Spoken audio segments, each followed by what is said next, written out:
안녕하십니까, 닥터 파이낸스 김영환 교수입니다. 오늘은 공매도에 대해서, 그리고 초단타 매매자들에 대해서, 그리고 개인 투자자들의 습성, 즉 동전주, 개잡주 이런 것에 몰리는 개인 투자자들의 습성에 대해서 차례차례 공부를 해보겠습니다. 지난 시간까지 여러분들 5주 동안 최영규 교수님의 인도 하에 헤지펀드 트레이딩 스트래터지들이 어떤 게 있는가를 잘 보셨을 겁니다. 거기에서 아주 중요한 것이 뭐냐면은 롱숏 스트래터지처럼 이제 공매도를 가지고 하는 그런 트레이딩 스트래터지들이 상당히 중요합니다. 그죠? 뮤추얼 펀드 같은 경우는 롱 온리, 뭐 바이만 하잖아요. 그죠? 셀 하는 거는 이제 가지고 있던 걸 셀 하는 거에서 끝나는데, 헤지 펀드 같은 경우는 롱 온리 정도에서 끝나는 게 아니라 롱과 숏을 같이 가는 거죠. 뭘 갖고서 롱을 하냐? 숏한 것 가지고서, 공매도 친 거 가지고서 캐시가 있으니까 그걸로 바이를 하는 거거든요. 롱숏 스트래터지, 이게 같이 가는 건데, 공매도자들은 그러면 어떠한 특성을 가졌는가, 그리고 아무 때나 다 공매도가 되는가 등등 궁금하실 겁니다. 그래서 그거에 대해서 같이 커버를 하겠습니다. 특히 요즘 이번에 게임스탑 사태가 일어났었죠. 숏 스퀴즈. 그거에 대해서도 이제 같이 디스커션을 하도록 하겠습니다. 그래서 기대해 주시고요. 갑니다. 차익 거래자들과 초단타 매매자들에 대한 얘기가 되겠고, 로또성 주식에 몰리는 개미들에 대한 얘기를 하겠습니다. 자, 그 시작으로 여기 나온 게 뭡니까? 니콜라죠, 니콜라. 테슬라 일론 머스크가 한번 대박을 내니까는, 테슬라라는 그 과학자 이름이 뭡니까? 원래 니콜라 테슬라, 퍼스트 네임이 니콜라잖아요. 그러니까는 트레버 밀스라는 사람이 나옵니다. 그래가지고 그 머스크 형님이 라스트 네임 이 테슬라를 가지고 대박을 냈으면 나는 퍼스트 네임 니콜라를 가지고 한번 대박을 내보자. 저기 뭐예요? 그 일론 머스크가 전기차 가지고서 대박을 냈으면 나는 수소차 갖고 한번 해보겠다. 모르겠어요. 한국을 쳐다보고서 그런 생각을 했는지 모르겠는데, 전기차 vs 수소차 뭐 이런 거 프레임을 가지고 가는 것 같습니다만은, 그러고서는 머스크가 무슨 스포츠카나 아니면 패신저 카를 가지고 했으면은 나는 트럭을 가지고서 한번 해보겠다. 그래서 나간 겁니다. 그죠? 아이디어만 가지고서는 막 선전을 해가지고 이 벤처를 창업을 해서 이제 돈을 끌어 모으십니다. IPO를 하니까는 아주 천정부지로 가격이 치솟죠, 주가가. 그러고 나서 뭐합니까? 80불까지 막 치솟았는데 주가가 순식간에 10불, 10몇 불 정도에서 8배가 뛴 거죠.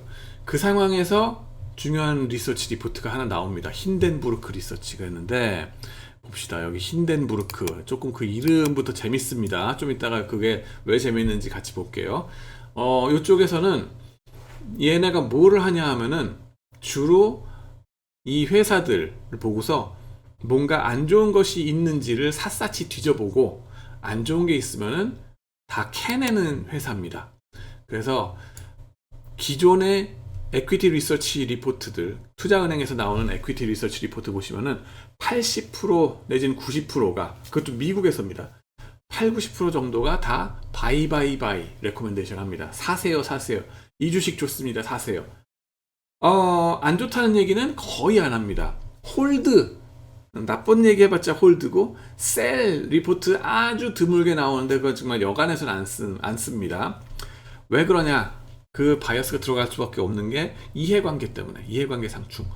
이 에퀴티 리서치 리포트 쓰잖아요. 골드만삭스에서 리서치 리포트 쓰지 않습니까? 그러면은 얘네가 셀 리코멘데이션 혹은 홀드 레코멘데이션을 하기가 힘듭니다.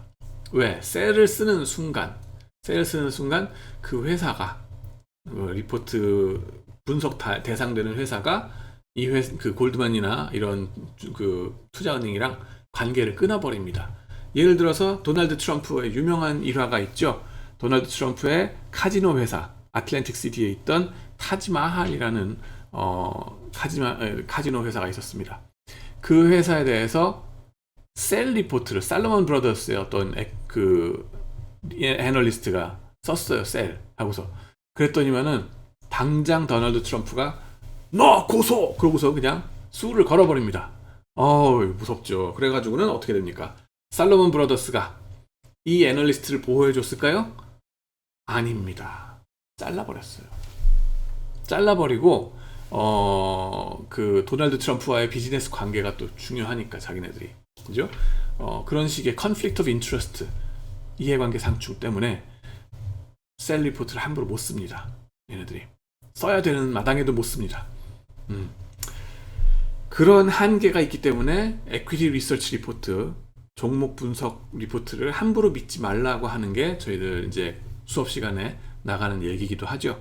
여러분들 이 수업 듣는 친구들 중에 코너 이런데 이제 이 그 동아리 활동하는 친구들이 있을 텐데, 에퀴티 리서치 리포트 열심히 쓰잖아요, 그죠? DCF 분석하고 열심히 하는데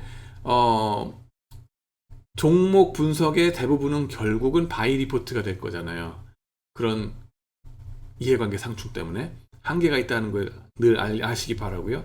그 다음에는 여러분들이 학부 때나 아니면 MBA 때에 그 많은 어카운팅 지식을 왜 쌓았을까? CPA나 이런 그 공부를 하면서 또 감사 보고서 뭐 이런 거 감사를 하는 그 과정, 그 다음에는 뭐 여러분들 뭐 라이포, 파이포, 인벤토리 조정하고 그런 것들에 대해서 어떠한 회계 부정의 소지가 있는지 아닌지 그런 거를 왜 배웠을까 싶을 거예요. 그죠? 레비뉴 레코그니션은 어떻게 하고, 그죠? 언제 세일즈는 언제 일어났다고 얘기해야 되는지 말아야 되는지, 그런 것들이 일관성이 없으면은 뭔가 문제가 있는 회사다, 이런 것들에 대해서 왜 배웠을까? 솔직히 여러분들이 단순히 그 리서치 리포트를 쓰는 데에는 이런 것들이 별로 필요치가 않았을 거예요. 왜? 거기서는 리서치 리포트에서는 80% 90%가 바이 레코멘데이션이고, 거기서는 PE 레이시오 아니면 PB 레이시오 이런 것들 가지고서 얘기가 거의 다 끝났어요. 이런 디테일한 데에는 얘기할 소지가 별로 없었습니다. 이거는 DCF 깊이 들어가야지만 필요하고요. 이런 것들이 그 이슈가 될 경우들도 별로 많지 않았어요. 근데 이걸 왜 배웠느냐? 사실은 이런 셀 레코멘데이션이라든가 뭔가 주의할 회사들을 찾아내는 데 필요하기 때문에 그래요. 그리고 여러분들이 투자하다 보면은 이런 지뢰 같은 회사들이 있거든요. 지뢰 같은 회사들 밟으면 안 되겠죠. 지뢰를 피하기 위해서 필요하다. 수천 종목을 한꺼번에 분석하고 뭐 이렇게 그 중에서 막 곡석 가리기를 급하게 하고 이럴 때는 이런 것들이 별로 필요가 없었지만은 요런 데서 필요했다 하는 거고요. 그 다음에는 니콜라 힌덴부르크 리서치에 보면은 여러 가지 문제들, 거짓말인 것 같다 하는 거, 그다음에 뭐 수소 트럭 영상을 보여줬는데 알고 보니 뻥인 것 같다, 언덕 위에서 굴렸을 뿐이다, 이런 것들 다 잡아냈어요. 그죠? 뭐 자체 생산했다고 하는 인버터 이런 것들도 사실 뻥인 것 같다 라는 거를 증거들 하나씩 둘씩 댑니다. 그죠? 이런 셀 레코멘데이션 쓰는 그 리서치 회사들 보면은 그 회사에 잠입을 해 들어가 가지고 리포트 그 사진도 찍고 그 종업원들 인터뷰도 많이 하고 그럽니다. 여러분들 중국에서 유명했던 럭킨 커피인가요? 루이싱 커피 있죠? 루킨 커피인가? 루이싱 커피. 이런 것도 잘 나가는 주식이었었는데 셀 레코멘데이션 쓰는 이런 회사가 들어가 가지고 다 디벼 까 가지고 이제 보여줬던 거 기억나시죠?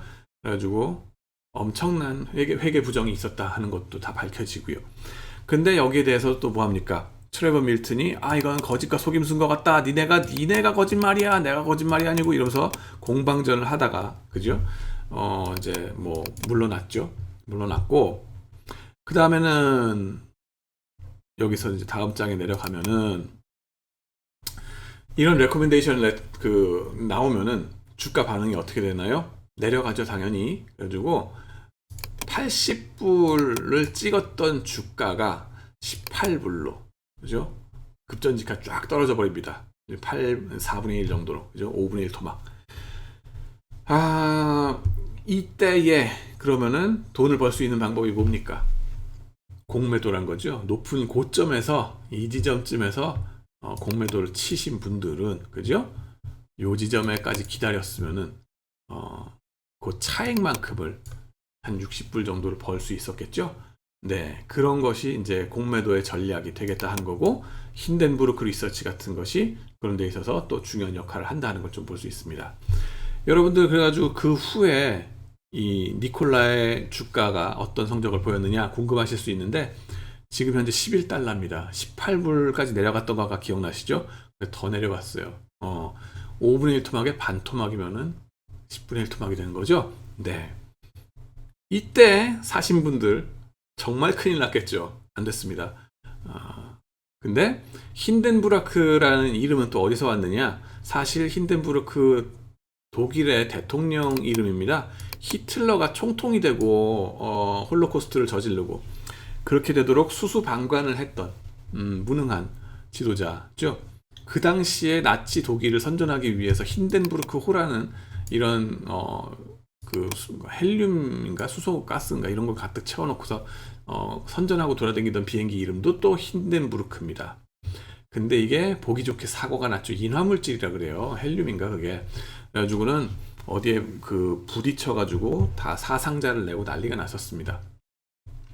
그래서 아마 힌덴부르크라는 이름을 지은 것도 자기네들 회사 이름이 그걸 표방한 것도 뭐냐면은 이렇게 호빵처럼 부풀려져 있는 주가를 우리가 찾아내가지고 진실을 미리미리 밝혀서 이런 재난스러운 상황이 더 벌어지지 않도록 하겠다 하는 게 얘네들의 모토입니다. 그런 회사들.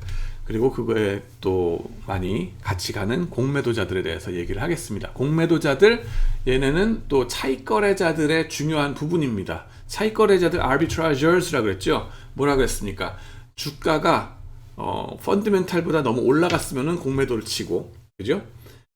펀드멘탈 대비 너무 내려갔으면 롱, 바이 해가지고 올라가도록 이걸 이제 가격의 형성에 있어서 중요한 역할을 하는 것이 바로 이런 아비트라저들이라고 했죠. 그리고 이론적으로 효율적인 시장을 위해서는 차익 거래자들이 무한한 능력을 가지고 가격이 가치를 벗어나 버블이 생기자마자 바로 공매도 쳐가지고 가격을 제자리로 망치질 해가지고, 그죠? 잘게 빨리 망치질 해가지고 제자리에 오게 만드는 기능을 합니다.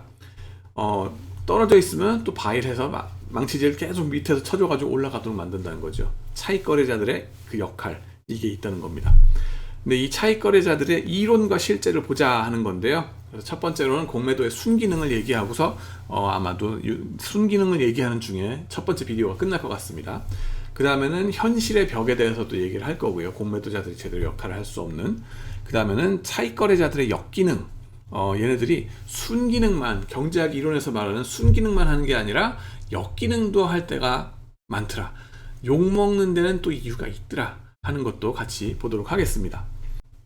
네, 그래서 회사에 대한 정보와 매수 매도의 균형에 대해서 먼저 이론적인 것부터 바꾸서 내려가겠습니다. 너무 공매도라 그러면 일단 흥분부터 하시기 때문에 막 경제학자 얘기 안 들으려고 막 들으시는 분들 되게 많아요. 근데 참고 들으셔야 됩니다.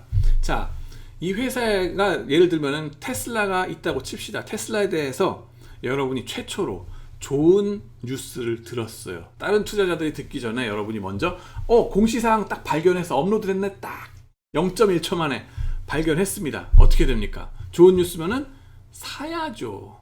그거는 여러분들이 테슬라 주식을 갖고 있든 가지고 있지 않을 때든 상관없이 매수입니다.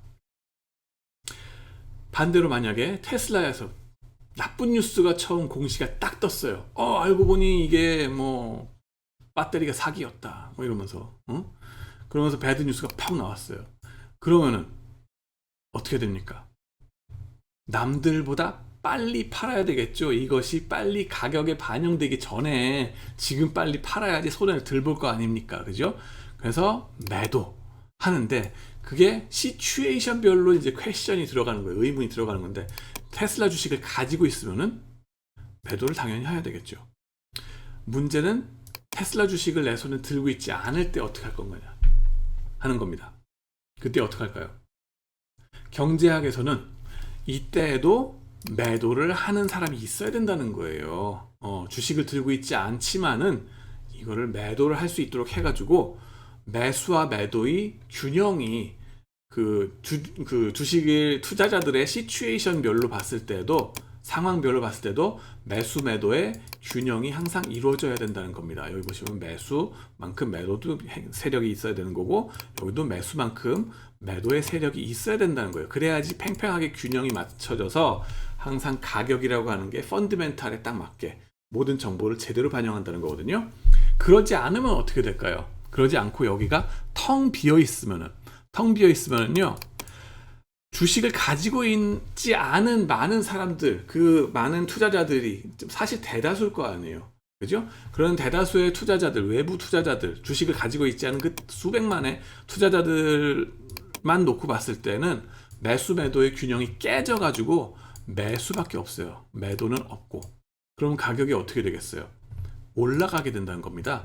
여기서 균형을, 주식을 들고 있는 사람들, 그 그룹 이 하에서는 균형이 이루어질지 모르지만은 절대 다수를 이루고 있는 이 사람들, 그죠? 이 주식을 소유하고 있지 않은 그 많은 사람들 사이에서는 매수세가 항상 우위에 있기 때문에 주가가 붕붕붕붕붕붕붕 뜬다는 겁니다. 그걸 갖고 우리는 뭐라 그러니까 두 글자로 버블이라고 얘기합니다. 예. 그래서 이런 상황을 막기 위해서는, 균형을 맞추기 위해서는 주식을 갖고 있지 않은 투자자도 매도를 할 수 있도록 해야 된다. 그것이 바로 공매도의 개념이다 하는 겁니다. 공매도가 있어야 매수 매도가 균형을 이룬다. 공매도를 금지시키면은 매수 세력이 늘 이기기 때문에 가격이 내재 가치보다 올라가는 버블 현상이 일어난다. 버블이 뭐가 나쁜데요? 아, 버블 좋은 거 아니에요? 풍선껌도 좋고 뭐 버블껌도 좋고 뭐 그러면은 다 좋은 거 아닙니까? 라고 생각하실 수 있지만 그게 아니란 겁니다. 결국 언젠가는 자연의 법칙상, 경제의 법칙상 가격이라고 하는 것이 펀드멘탈에 가서 내려 꽂혀 붙이게 돼 있어요. 그러면은 내려 꽂힐 때 크래시라고 얘기합니다. 크래시. 그럴 때 누가 손해를 보겠느냐? 개미들이 가장 먼저 손해를 보고 가장 크게 피를 본다는 겁니다. 평균적으로 봤을 때. 그걸 방지하기 위해서라도 공매도라는 것은 늘 있어야 한다 하는 것이 경제 정론입니다. 예. 그렇습니다. 그 역할을 시행하는, 중요한 역할을 하는 것이 바로 공매도자들이고 차익거래자들이다 하는 게 그 의미가 되겠습니다. 자, 그렇게 돼서 그 다음에는 공매도는 어떻게 이루어지는가에 대해서 궁금해 하실 분들이 있을 텐데 일단은 뭐라 그래요? 개미들은 가라 라고 얘기를 하죠. 그죠? 이게 왜 이런 소리가 나오는지 좀 있으면 나올 텐데요. 일단 한번 보시겠습니다. 공매도는 어떻게 이루어지는가? 이제 여러분들이 너무나 잘 아시겠지만은 복습 삼아서 한번 같이 보겠습니다. 예를 들어서 여러분들이 니콜라라는 주식, 그죠? 그 회사에 대해서 먼저 공부를 힌덴부르크처럼 했다고 칩시다. 그래가지고 여기서 뭔가 부정부패가 일어난 걸 발견했어. 뭔가 나쁜 소식이 있는 걸 발견했어요. 그러면요, 여기 삼성전자 말고 니콜라라고 할게요. 니콜라, 그죠? 그러면은 B가, 그죠? B가 먼저 그걸 발견한 사람이에요. 당신입니다. 그래가지고 나쁜 소식을 발견해서 어떡합니까? 내 손에 이 주식이 없기 때문에 빌려서 팔아야 되겠다. 그래서 이 주식을 들고 있는 사람을 찾아가는 겁니다. 그래가지고 나 좀 빌려주세요. 이거 좀 공매도 치게요. 그러면은 A가 이제 빌려준다는 거죠. 그러고 나서 주가가 떨어지면은 그때 다시 되사가지고, 아까 80불이었죠? 근데 18불로 떨어집니다. 예. 80에서 18. 네, 욕하는 거 아닙니다. 예, 그래가지고 확 떨어진 거, 실제 그 사례가 그거죠. 그렇게 하면은 그때 다시 사가지고 이 사람한테 되갚아주면 되겠죠. 그 차액 한 62불 정도는 in my pocket. 하하하, 하락했군. 역시 내가 제대로 받지? 이러면서 이제 주식을 되가져 간다 하는 거를 되사가지고 갚는다 하는 걸 볼 수 있습니다. 근데 이 다이어그램에서 wait a minute, 기다려보세요. 여러 가지 질문이 가능합니다. 이 시츄에이션을 딱 보면서 첫 번째 그림을 보면서 A는 누굴까? 주식을 이렇게 대여해주는 대주라고 그러죠. 대주. 이렇게 대여해주는 그런 사람들은 바보냐고요. 누군가 여러분한테 와가지고 내가 공매도 칠 테니까 네가 들고 있는 그 주식 좀 빌려주세요. 그러면은 빌려주시겠습니까? 여러분 같으면 제정신이겠어요? 그죠? 안 빌려줍니다. 당연히. 뭔가 나쁜 소식이 있으니까 저 사람이 달려와가지고 지금 그 공매도 치겠다고 드는 거 아니에요? 그러니까 함부로 빌려주지를 않아요. 원래가. 그죠? 안 그러면 배임 혐의게요. 근데 뭐냐면은 쟤도 틀릴 가능성이 있고, 그 다음에는 나 같은 경우는 A 같은 경우는 그죠? A 같은 경우는 언제 빌려주냐면은 장기적으로 봤을 때 내가 이 주식이 잠깐 떨어졌다가 또 제자리에 복귀할 거라는 자신감이 있거나 아니면은 의견에 동의를 안 하는 거죠. 저 사람은 니콜라가 뭔가 나쁜 게 있어가지고 공매도 치겠다 그러는데 내 보기엔 괜찮아. 마음대로 해. 그죠? 안 떨어져. 베팅하는 거라고 생각하시면 돼요, 좀. 그 다음에는 B가 지불하는 대가는, 그죠? B가 주식을 빌려가지고 공매도를 치잖아요. 그러면은 A한테 빈손으로 다시 돌아오겠습니까? 그러면은 안 빌려주겠죠? 대주하는 거에 대한 여러 가지 수수료라든가 그런 것들을 지불을 할 수밖에 없습니다. 이 지불하는 대가는 짜실할까? 절대 아닙니다. 그 시장 참가자들은 스마트하다던데 그런 만큼 얘도 그래 공매도 칠 거야? 그럼 빌리긴 빌려. 근데 나도 엄청나게 이제 이 피를 차지를 하는 거죠. 예. 그 다음에는 또 질문이 가능한 게 뭐예요? 재매수는 언제 가능한가? 그죠? 재매수를 언제 해야 되는가? 이 주식을 공매도 쳐가지고 무한정 기다릴 수 있나? 10년 동안 예를 들면은 그게 아니라는 거죠.